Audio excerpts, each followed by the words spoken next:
Chào mừng các bạn đến với kênh Giác Ngộ Đường, nơi chúng ta cùng nhau khám phá những bài học sâu sắc, mang tính khai sáng tâm trí và đưa chúng ta tới một cuộc sống an nhiên, tự tại hơn. Bạn có dám nghe những lời dạy gây sốc của một vị thiền sư mà ai cũng phải chấn động không? Hôm nay, chúng ta sẽ cùng tìm hiểu những triết lý sống đầy bất ngờ, nhưng lại vô cùng đúng đắn và thấm thía từ một thiền sư nổi tiếng, một bậc thầy đã trải qua những thử thách gian nan trong cuộc đời.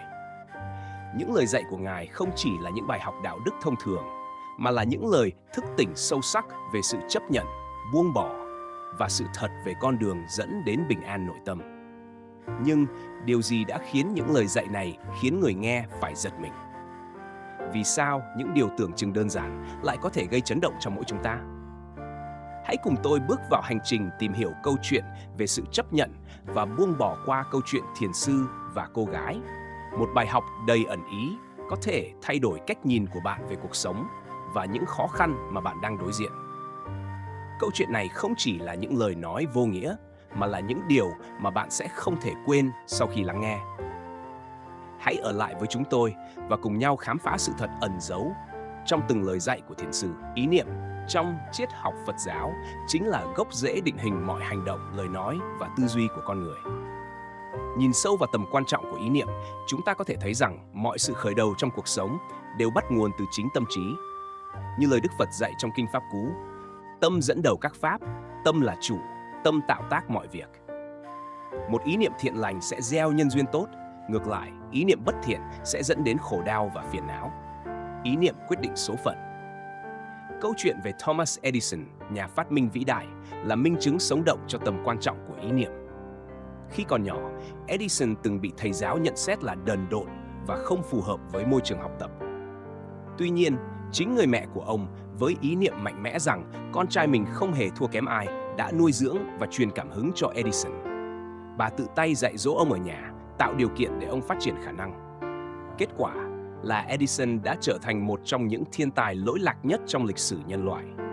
Điều này chứng minh rằng chính cách nhìn nhận và ý niệm mà mẹ ông có đã góp phần thay đổi số phận của ông. Từ quan điểm Phật Pháp, chúng ta có thể thấy rằng ý niệm là năng lực sáng tạo mạnh mẽ, không chỉ định hình con đường của chính ta mà còn tác động đến người xung quanh. Một người sống với ý niệm từ bi và trí tuệ sẽ mang lại an lạc cho chính mình và xã hội. Ngược lại, người sống trong tham lam, sân hận, si mê sẽ chuốc lấy đau khổ không chỉ cho mình mà còn cho những người liên quan. Nhìn thế giới bằng trái tim ấm áp. Một câu chuyện khác đến từ cuộc đời của thiền sư Thích Nhất Hạnh. Trong những năm tháng chiến tranh tại Việt Nam, ông đã từng chứng kiến vô vàn đau thương.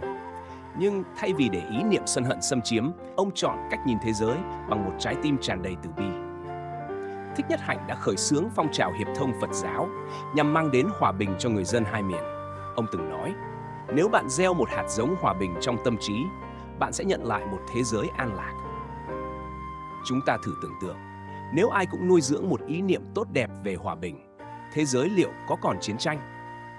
Câu trả lời là không. Ý niệm thiện lành, khi được lan tỏa, sẽ trở thành sức mạnh cộng hưởng khổng lồ, có thể làm thay đổi cả dòng lịch sử nhân loại.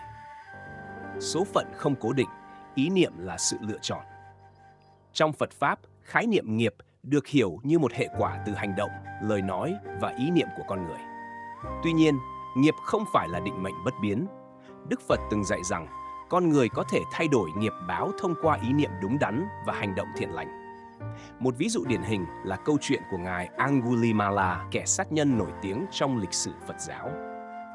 Sau khi gặp Đức Phật, Angulimala đã chuyển hóa từ một kẻ ác thành một vị A-la-hán đầy từ bi. Ý niệm sám hối và mong muốn làm lại cuộc đời đã giúp ông thay đổi hoàn toàn số phận.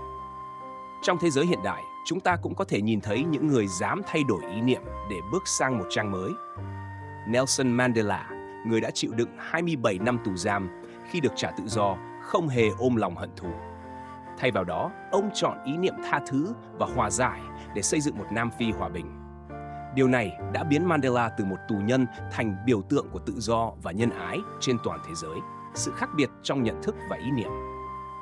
Câu chuyện về hai thanh niên đến tìm lời khuyên từ vị thiền sư là một minh họa rõ nét cho việc ý niệm cá nhân quyết định cách chúng ta hành động. Mỗi người đã giải mã câu nói chỉ làm một bát cơm theo cách riêng của mình. Điều thú vị là cả hai con đường đều đúng, nhưng kết quả lại khác biệt bởi ý niệm khởi đầu. Trong lịch sử, chúng ta có thể liên tưởng đến hai nhà lãnh đạo lớn, Mahatma Gandhi và Adolf Hitler. Cả hai đều có ý niệm mạnh mẽ về việc thay đổi thế giới, nhưng bản chất ý niệm của họ khác nhau. Gandhi dựa trên ý niệm bất bạo động, sự thật và lòng từ bi dẫn đến một cuộc cách mạng hòa bình thành công tại Ấn Độ. Trái lại, Hitler dựa trên ý niệm hận thù và phân biệt dẫn đến chiến tranh thế giới thứ hai đầy thảm khốc. Qua đây, chúng ta nhận ra rằng ý niệm không chỉ định hình con đường cá nhân mà còn ảnh hưởng sâu rộng đến nhân loại. Bài học rút ra từ Phật Pháp: nuôi dưỡng ý niệm thiện lành.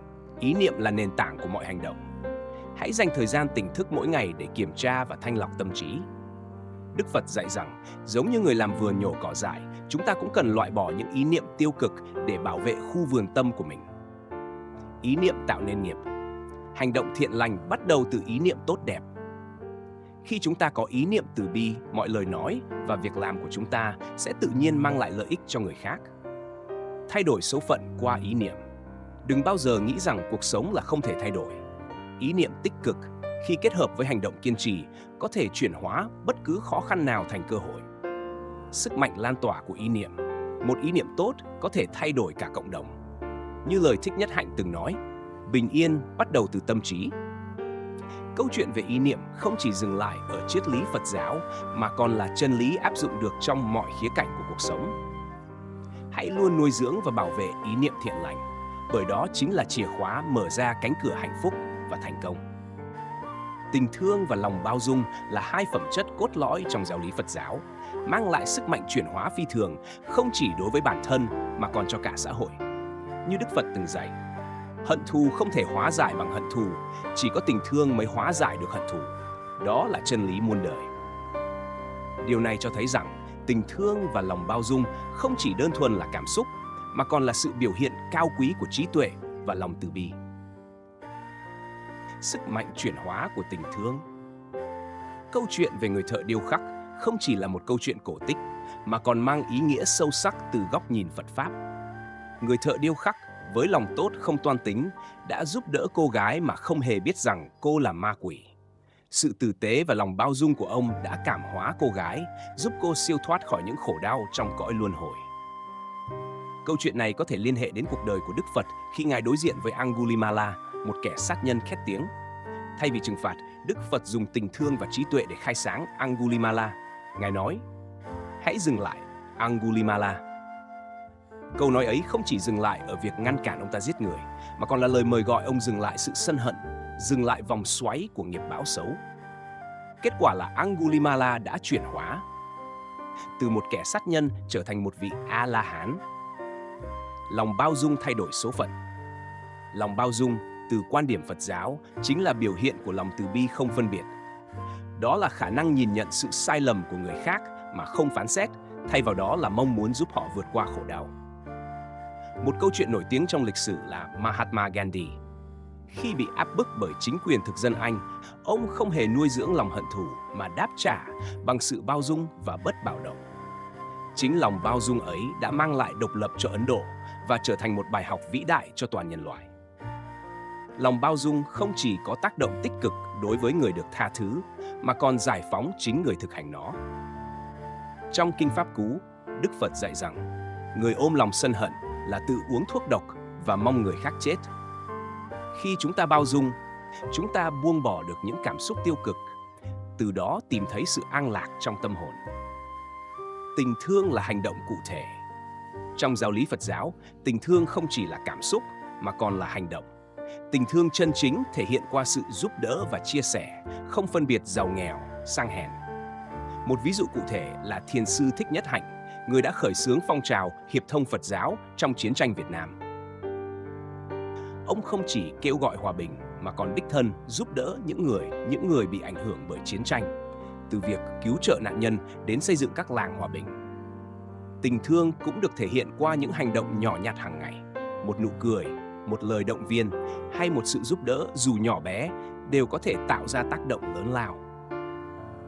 Câu chuyện về mẹ Teresa, người đã dành cả cuộc đời chăm sóc những người nghèo khó tại Ấn Độ. là minh chứng hùng hồn cho sức mạnh của tình thương. Bà từng nói, chúng ta không thể làm những điều vĩ đại, chỉ có thể làm những điều nhỏ bé với tình yêu lớn lao. Tình thương trong mối quan hệ quốc tế. Trên bình diện quốc tế, tình thương và lòng bao dung cũng đã chứng minh sức mạnh trong việc hóa giải xung đột. Nelson Mandela, sau 27 năm bị cầm tù dưới chế độ phân biệt chủng tộc, đã chọn tha thứ cho những kẻ đã áp bức ông. Thay vì tìm kiếm sự trả thù, Mandela dùng tình thương để đoàn kết một Nam Phi chia rẽ, dẫn đến hòa bình và hòa hợp dân tộc. Mandela từng nói, tôi đã nhận ra rằng nếu tôi không rời khỏi nhà tù với một trái tim không còn thù hận, tôi sẽ vẫn là một tù nhân. Điều này phản ánh sâu sắc bài học Phật giáo về lòng bao dung. Tha thứ không chỉ là giải thoát cho người khác mà còn là giải thoát cho chính mình. Bài học rút ra từ Phật Pháp. Tình thương là nền tảng của hạnh phúc. Khi chúng ta đối xử với mọi người bằng tình thương, chúng ta tạo ra một môi trường đầy tích cực, nơi mọi người đều cảm thấy được trân trọng và yêu thương. Điều này không chỉ mang lại niềm vui cho người khác, mà còn nuôi dưỡng sự an lạc trong tâm hồn chính mình. Lòng bao dung giúp giải thoát. Bao dung là một biểu hiện của trí tuệ. Khi chúng ta buông bỏ được lòng sân hận và học cách tha thứ, chúng ta giải thoát mình khỏi sự trói buộc của cảm xúc tiêu cực. Tình thương cần đi đôi với hành động. Tình thương thực sự không dừng lại ở lời nói hay ý nghĩ, mà cần được cụ thể hóa bằng hành động. Hãy giúp đỡ người khác trong khả năng của mình, dù chỉ là những việc nhỏ nhặt nhất. Tình thương có sức mạnh cảm hóa. Như câu chuyện về người thợ điêu khắc, tình thương chân chính có thể cảm hóa ngay cả những điều tưởng chừng như không thể thay đổi. Điều này khẳng định rằng tình thương không có giới hạn, không phân biệt người hay cảnh. Tình thương không phải sự yếu đuối. Trong Phật Pháp, tình thương là biểu hiện của sức mạnh nội tâm. Một người có thể tha thứ và yêu thương trong hoàn cảnh khó khăn là người thực sự mạnh mẽ. Qua những bài học này, chúng ta thấy rằng tình thương và lòng bao dung không chỉ là giá trị đạo đức mà còn là một nghệ thuật sống, dẫn dắt con người đến với an lạc và giải thoát. Hãy để tình thương trở thành ngọn đèn soi sáng cuộc đời, giúp chúng ta vượt qua bóng tối của sân hận và si mê. Những bài học từ cuộc sống luôn là nguồn cảm hứng bất tận. Và trong đó, những lời dạy của các thiền sư không chỉ là triết lý mà còn là kim chỉ nam để con người sống một cuộc đời ý nghĩa. Từ những lựa chọn hàng ngày đến tầm quan trọng của sự kiên nhẫn, mỗi khía cạnh đều ẩn chứa những thông điệp sâu sắc mà nếu hiểu rõ, ta sẽ tìm thấy sự bình an và thành công thật sự. Cuộc sống là chuỗi những lựa chọn.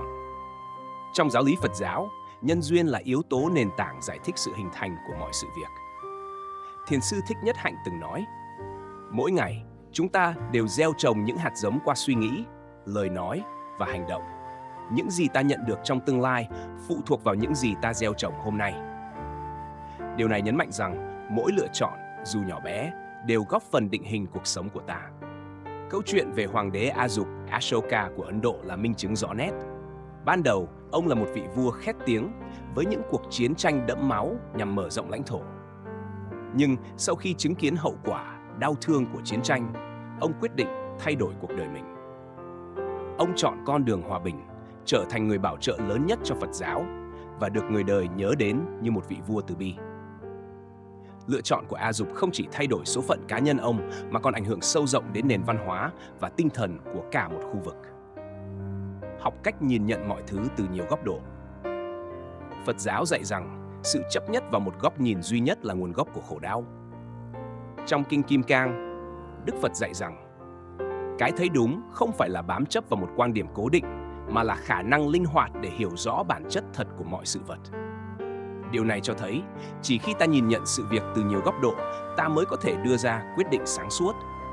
Câu chuyện về người cha và con ngựa trong dân gian Trung Hoa là một ví dụ tuyệt vời.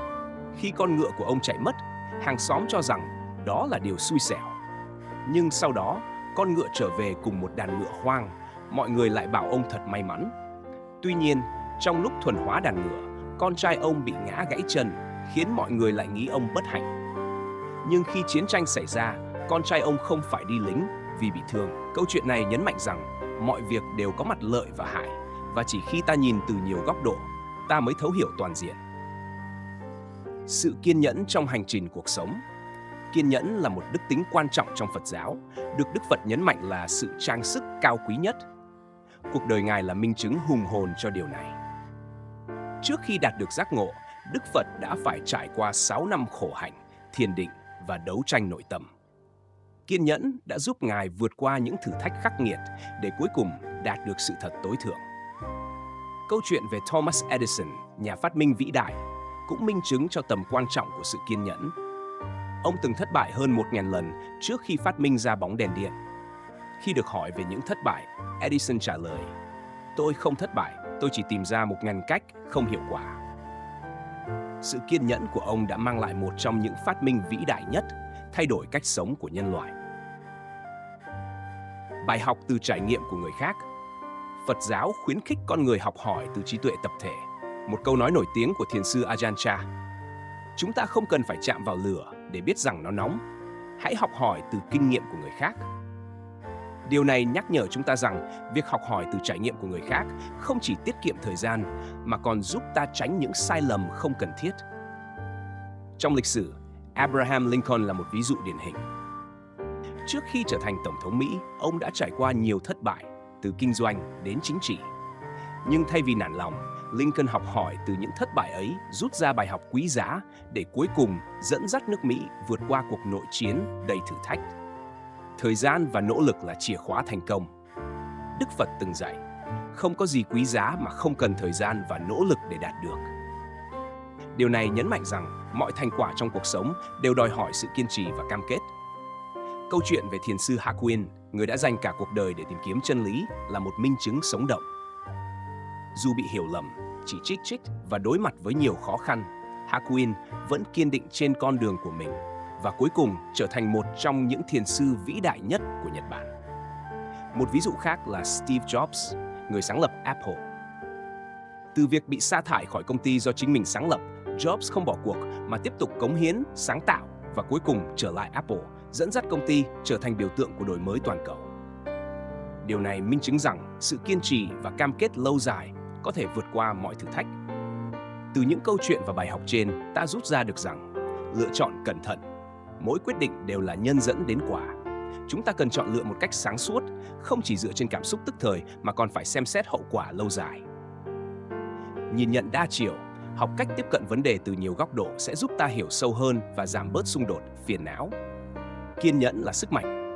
Kiên nhẫn không chỉ giúp ta vượt qua khó khăn mà còn tạo ra sự bền vững và trưởng thành trong tâm hồn. Học hỏi từ người khác. Trí tuệ không chỉ đến từ kinh nghiệm cá nhân mà còn từ việc lắng nghe, quan sát và học hỏi từ người khác. Thời gian và nỗ lực. Thành công không đến ngay lập tức. Mọi điều tốt đẹp trong cuộc sống đều cần được nuôi dưỡng qua thời gian và sự cố gắng không ngừng nghỉ. Những bài học này không chỉ là triết lý mà còn là kim chỉ nam giúp chúng ta sống một cuộc đời ý nghĩa và viên mãn. Hạnh phúc từ sự tự tại không phải là một khái niệm xa vời mà là một trạng thái có thể đạt được trong cuộc sống thường nhật khi chúng ta biết cách đối diện với đau khổ, chấp nhận nó và biến nó thành nguồn lực để trưởng thành. Điều này không phải là phủ nhận nỗi đau mà là một cách hiểu sâu sắc và nhìn nhận nỗi đau như một phần tự nhiên của cuộc sống. Chính trong những lúc khó khăn, ta mới thấy được tầm quan trọng của việc giữ được sự tự tại, khi có thể điều hòa được cảm xúc và không để hoàn cảnh tác động đến tâm hồn mình. Để hiểu rõ hơn về hạnh phúc này, chúng ta cần đào sâu vào những lời dạy của Phật giáo về sự tự tại, qua những câu chuyện thực tế và những bài học từ lịch sử. Câu chuyện về thiền sư và đứa con. Một trong những câu chuyện nổi tiếng về sự tự tại trong Phật giáo là câu chuyện về thiền sư và đứa con của Ngài. Khi nghe tin đứa con duy nhất qua đời, thiền sư đã khóc. Nhiều người cho rằng một người tu hành như thiền sư phải luôn giữ được sự bình an và không bày tỏ cảm xúc. Tuy nhiên, hành động của Ngài lại chính là một minh chứng sống động cho một trong những triết lý quan trọng trong Phật giáo. Nỗi đau là một phần của cuộc sống, và người tu hành không phải là không cảm nhận được nó, mà là biết cách đối diện và chấp nhận nó một cách an nhiên. Điều này khiến chúng ta nghĩ đến khái niệm duyên trong Phật giáo, nghĩa là mọi sự vật, sự việc đều có nguyên nhân và kết quả riêng, không có gì tồn tại vĩnh viễn. Nỗi đau cũng vậy, nó chỉ là một khoảnh khắc trong chuỗi vận hành của cuộc sống, và như thế, sự tự tại là khả năng chấp nhận sự thay đổi, sự mất mát mà không để nó chi phối cuộc sống của mình. Sự tự tại trong Phật giáo. Trong Phật giáo, tự tại không phải là một trạng thái tĩnh lặng hay vô cảm, mà là một khả năng sống an nhiên giữa những biến động của cuộc sống. Thiền sư Thích Nhất Hạnh đã từng dạy rằng, tự tại là khi ta không còn bị cuốn theo những cảm xúc, suy nghĩ hay sự kiện xảy đến, mà ta có thể nhìn nhận chúng như những đám mây qua lại trên bầu trời tâm hồn. Sự tự tại đến từ việc hiểu rằng không có gì là vĩnh viễn và mọi điều xảy đến đều có lý do. Vì vậy, chúng ta cần phải học cách sống với nó thay vì chống lại hay trốn tránh cách đạt được sự tự tại. Kiểm soát cảm xúc là bước đầu tiên trong hành trình đạt được sự tự tại. Con người, nhất là trong những tình huống khắc nghiệt, dễ dàng để cảm xúc chi phối. Nhưng trong Phật giáo, kiểm soát cảm xúc không có nghĩa là che giấu hay kìm nén chúng, mà là nhận thức được sự hiện diện của chúng và không để chúng dẫn dắt hành động của mình. Một câu chuyện về một thiền sư nổi tiếng Nhật Bản, thiền sư Hakuin, có thể minh họa cho bài học này. Một ngày, một phụ nữ trong làng đến tìm thiền sư và nói, Hakuin, tôi biết bạn là một thiền sư vĩ đại. Tôi đã làm điều gì đó sai và mong bạn giúp tôi. Cô ta thú nhận rằng đã bị một người đàn ông quyến rũ và có con với ông ta. Hakuin, thay vì lên án cô, chỉ im lặng và bảo cô đi tìm cha đứa bé, một người đàn ông đáng trách. Câu chuyện không chỉ phản ánh sự tự tại của thiền sư trong việc không phán xét, mà còn là một lời nhắc nhở về cách kiểm soát cảm xúc và suy nghĩ để không bị ràng buộc trong sự giận dữ hay oán trách. Rèn luyện tâm trí là một phương pháp khác để đạt được sự tự tại. Khi tâm trí không bị dao động bởi những thay đổi bên ngoài, chúng ta có thể duy trì sự bình an nội tâm. Các thiền sư nổi tiếng như thiền sư Trung Quốc Linji Yishuan luôn nhấn mạnh rằng tâm trí là nguồn gốc của mọi khổ đau và hạnh phúc. Một trong những bài dạy của Ngài là tâm không động, dù gió có thổi mạnh đến đâu. Nếu bạn làm chủ được tâm trí mình, bạn sẽ không bao giờ bị tổn thương. Lý thuyết này đã được kiểm chứng qua nhiều thế hệ. Ví dụ, một trong những cá nhân nổi bật trong thế giới hiện đại, Steve Jobs, người sáng lập Apple, đã trải qua nhiều thử thách, từ việc bị sa thải khỏi công ty mình sáng lập đến các quyết định làm thay đổi toàn bộ ngành công nghiệp công nghệ. Nhưng chính sự rèn luyện tâm trí, khả năng đối diện với thất bại và tìm cách vượt qua chúng đã giúp ông duy trì được sự tự tại và sáng tạo trong công việc. Sự tự tại và lòng từ bi. Lòng từ bi là yếu tố không thể thiếu để đạt được sự tự tại. Trong Phật giáo, từ bi không chỉ là sự thương cảm hay giúp đỡ người khác, mà còn là khả năng hiểu và đồng cảm với nỗi đau của người khác. Khi chúng ta hiểu rằng mọi người đều có nỗi đau riêng, ta sẽ trở nên khoan dung hơn, dễ dàng tha thứ và cảm thông với những sai lầm của họ. Một câu chuyện nổi tiếng về lòng từ bi là về Đức Phật và vị tu sĩ Bà La Môn. Một ngày, Đức Phật đi ngang qua một thị trấn, nơi một vị tu sĩ Bà La Môn cười nhạo và chế giễu Ngài. Tuy nhiên, Đức Phật không phản ứng mà chỉ nhẹ nhàng nói, nếu một người đến và đưa cho bạn một món quà, nhưng bạn không nhận, món quà đó sẽ thuộc về ai? Vị tu sĩ trả lời, món quà đó sẽ thuộc về người đưa ra nó. Đức Phật mỉm cười và nói, vậy thì nỗi sân hận và giận dữ của bạn cũng vậy. Nếu bạn không nhận chúng sẽ không ảnh hưởng đến bạn. Đây là một minh chứng cho việc sự tự tại không thể tách rời với lòng từ bi. Chúng ta có thể từ bi với người khác, nhưng quan trọng hơn là từ bi với chính mình, không để những cảm xúc tiêu cực chi phối. Tự tại trong những nhân vật nổi tiếng. Sự tự tại không chỉ là một khái niệm trong tôn giáo, mà còn có thể tìm thấy ở những người có quyền lực, ảnh hưởng lớn trong xã hội.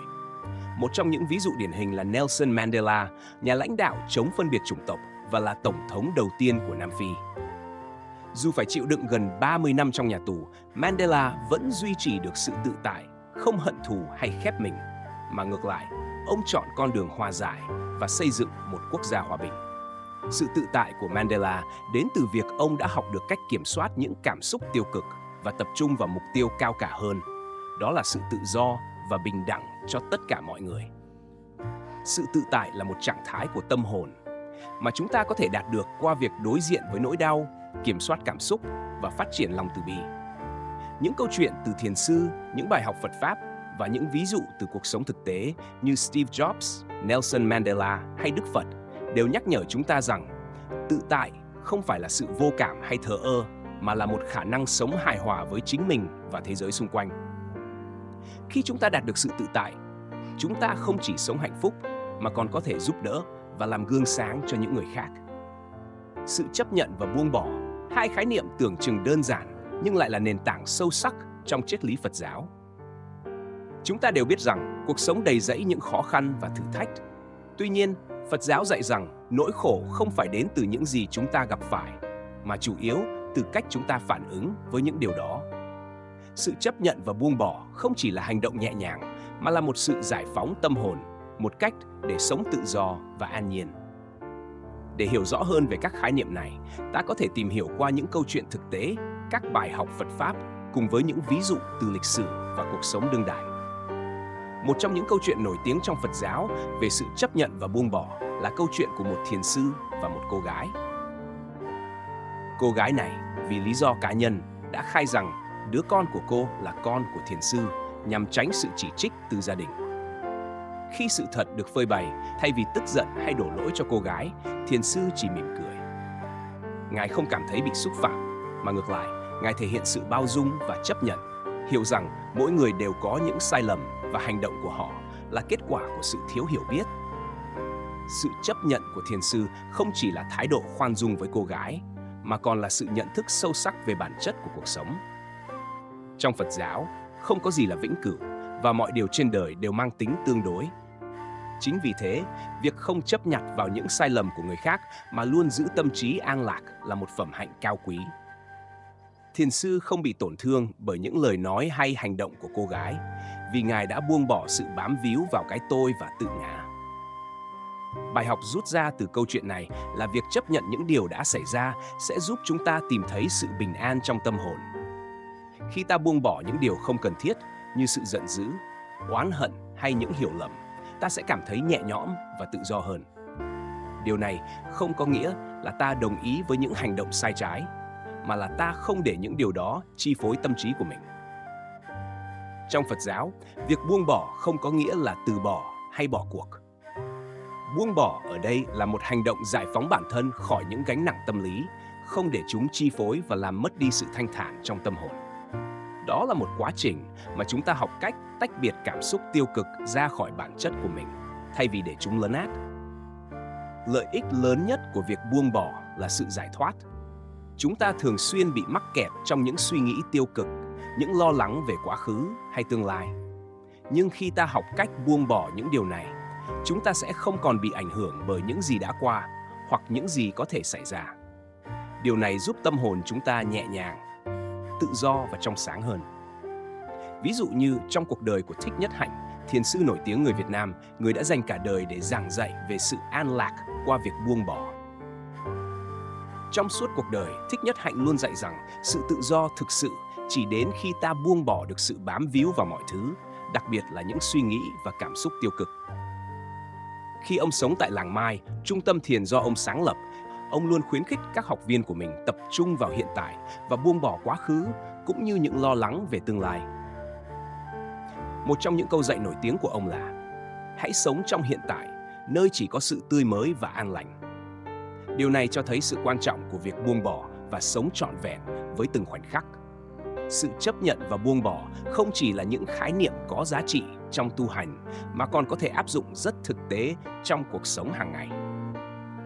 Trong xã hội hiện đại, nơi mà chúng ta luôn bị cuốn vào những mối quan hệ, công việc và các vấn đề cá nhân, việc buông bỏ là một nghệ thuật sống mà nhiều người không nhận ra. Hầu hết chúng ta có xu hướng giữ chặt những ký ức đau buồn, những mối quan hệ đã qua hay những sai lầm mà mình từng phạm phải. Những điều này có thể gây ra rất nhiều căng thẳng và khổ đau, nhưng việc chấp nhận và buông bỏ sẽ giúp chúng ta sống tự do và hạnh phúc hơn. Một ví dụ điển hình về sự buông bỏ trong cuộc sống là câu chuyện của Nelson Mandela, nhà lãnh đạo vĩ đại của Nam Phi. Mandela đã phải trải qua 27 năm trong nhà tù, một thử thách mà không ít người cho rằng ông sẽ không thể chịu đựng nổi. Tuy nhiên, khi được tự do, thay vì trả thù những kẻ đã giam giữ mình, Mandela lại chọn con đường hòa giải và bao dung. Ông hiểu rằng sự hận thù và oán giận sẽ chỉ làm hại chính bản thân mình và đất nước Nam Phi. Sự chấp nhận quá khứ và buông bỏ những nỗi đau đã giúp ông không chỉ có thể xây dựng lại đất nước, mà còn là một biểu tượng toàn cầu về lòng từ bi và sự tha thứ. Phật giáo phân tích rằng chúng ta phải đối diện với khổ đau, dukkha, và buông bỏ chính là một trong những con đường để giải thoát khỏi khổ đau đó. Trong bát chánh đạo, một trong những giáo lý cốt lõi của Phật giáo, có một yếu tố quan trọng là chánh niệm. Chánh niệm chính là việc giữ vững sự tỉnh thức và nhận thức về mọi thứ đang xảy ra trong đời sống. Khi chúng ta nhận thức được rằng mọi thứ đều vô thường, từ đau khổ đến hạnh phúc, chúng ta sẽ học cách buông bỏ những mong cầu, những kỳ vọng không thực tế. Sự buông bỏ không chỉ là từ bỏ những thứ bên ngoài, mà còn là từ bỏ những điều trong tâm trí. Chấp niệm là nguyên nhân chính của khổ đau, và việc buông bỏ chấp niệm là con đường để đi tới sự an lạc. Như một thiền sư nổi tiếng từng nói, chúng ta không thể tìm thấy hạnh phúc nếu cứ mãi bám vào những thứ đã qua hay những điều không thể thay đổi. Sự chấp nhận trong Phật Pháp không phải là sự cam chịu hay thụ động, mà là một cách nhận thức và nhìn nhận sự vật một cách chân thực. Khi chúng ta hiểu rằng mọi thứ đều có nguyên nhân và kết quả, rằng cuộc sống không phải lúc nào cũng công bằng, ta sẽ dễ dàng chấp nhận và không còn bị xúc động quá mức trước những điều ngoài tầm kiểm soát. Việc chấp nhận và buông bỏ không chỉ là một hành động, mà là một quá trình dài, đòi hỏi sự luyện tập và nhận thức sâu sắc. Trong thế giới hiện đại, nơi mà chúng ta luôn bị cuốn vào guồng quay của công việc và mối quan hệ, việc buông bỏ càng trở nên quan trọng hơn bao giờ hết. Câu chuyện của thiền sư và cô gái, của Nelson Mandela hay những lời dạy của Thích Nhất Hạnh đều cho thấy rằng sự chấp nhận và buông bỏ không phải là điều dễ dàng, nhưng lại là con đường duy nhất để tìm thấy sự bình an trong tâm hồn. Khi chúng ta học được cách buông bỏ, chúng ta sẽ không còn bị những suy nghĩ tiêu cực, những mối lo lắng hay sự oán giận chi phối. Chúng ta sẽ sống tự do hơn, yêu thương hơn và đồng cảm với những người xung quanh. Hành trình buông bỏ không phải là một đích đến, mà là một quá trình học hỏi, trải nghiệm và trưởng thành. Vậy là chúng ta đã cùng nhau đi qua câu chuyện đầy ẩn ý và sâu sắc của thiền sư về sự chấp nhận và buông bỏ. Những lời dạy mà thiền sư truyền đạt không chỉ đơn thuần là những triết lý về đạo đức, mà chính là chìa khóa giúp chúng ta tìm thấy sự bình an trong chính tâm hồn mình. Có thể, trong cuộc sống của mỗi chúng ta sẽ luôn có những khó khăn, thử thách và những nỗi đau mà ta không thể tránh khỏi. Nhưng, như thiền sư đã chỉ dạy, việc buông bỏ và chấp nhận không phải là sự từ bỏ, mà là một sự giải thoát khỏi những gánh nặng vô hình trong tâm hồn. Khi bạn học được cách buông bỏ, bạn sẽ nhận ra rằng tự do thật sự đến từ bên trong. Hãy nhớ, cuộc sống này không phải lúc nào cũng công bằng, nhưng nếu chúng ta có thể sống với sự bao dung, lòng từ bi và sự chấp nhận, chúng ta sẽ sống một cuộc đời trọn vẹn và an yên.